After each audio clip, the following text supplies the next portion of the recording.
Morning. Chapter 4. You look like you didn't sleep well, my mom said at breakfast. I shook my head and poured myself some more orange juice. Annie slept in my bed, I said, casting a glare at my little sister. She hogged the covers. Only because you snored, she replied.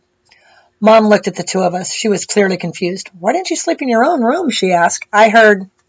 She was being a baby, I interrupted. I didn't want Anna telling Mom about the voices from the woods. Mom was stressed out enough already. She didn't need anything else on her mind. She was having bad dreams. I didn't.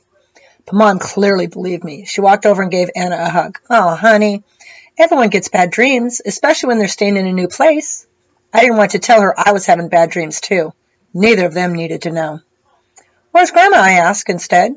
I didn't want to talk about dreams anymore. She's out back. She likes having her breakfast outside. Can I have my breakfast outside? I asked. She didn't answer right away. I guess, sweetie. Just don't bother your grandma. I won't, I promised, and picked up my cereal and juice and walked to the back deck. Grandma Jeanie was sitting on a rocking chair when I opened the back door. She didn't look at me. When I sat down on the chair beside her, I knew the chair used to be Grandpa Tom's. For a while, we both sat out there, eating and watching the birds fly around the backyard. The air was already warm and sweet, and when I looked at the woods, I couldn't figure out why I'd been so scared of them yesterday, or why they'd given me nightmares. They were pretty. Sure, there might be wild animals in there, but that wasn't scary. That was nature. Today is my first day of school, I said. I looked at Grandma. Did you ever go to school here? She didn't answer at first. I wondered if maybe today was going to be one of her bad days. Finally, she said, I grew up in this house. She took a sip of her tea, and I went to the same school that you are. When she looked at me and smiled, it looked a little sad.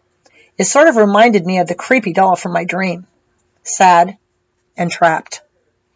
You're following in my footsteps. Did Mom go to school here, I asked, even though I already knew the answer. No, Josie, we sent your mother to a private school over in Joliet. We thought it would be better for her. It was the same answer Mom had given me. If it's better, why don't I go there? Because it's too late to register you. Grandma Jeanie reached over and patted my arm. Don't worry, it's a good school. You'll make plenty of friends. I didn't want to talk back, but I couldn't help rolling my eyes. Right. School wasn't good enough for my mom, but it would be good enough for Anna and me. This was going to be great. I wondered if all my new friends would be the imaginary kind. I just want you to promise me one thing, Grandma said. What? Whatever you do, don't go into the woods.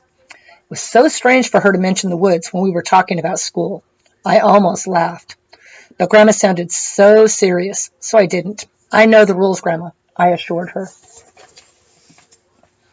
Of course you do, but I'm your grandmother. It's my job to keep you safe. What's so dangerous about the woods anyway? They're beautiful. We went to the parks in Chicago all the time. I knew I shouldn't say it. It was as close to talking back as I'd ever come with my grandma. But I really wasn't looking forward to school, and I was upset enough that I couldn't hold back. Beauty can hide great evil, Grandma Jeanie said. The woods are deep, and Beryl is hungry. What's Beryl? Is she a bear? Beryl is a woman, Grandma said gravely, and if she has her way, all of us will be dead.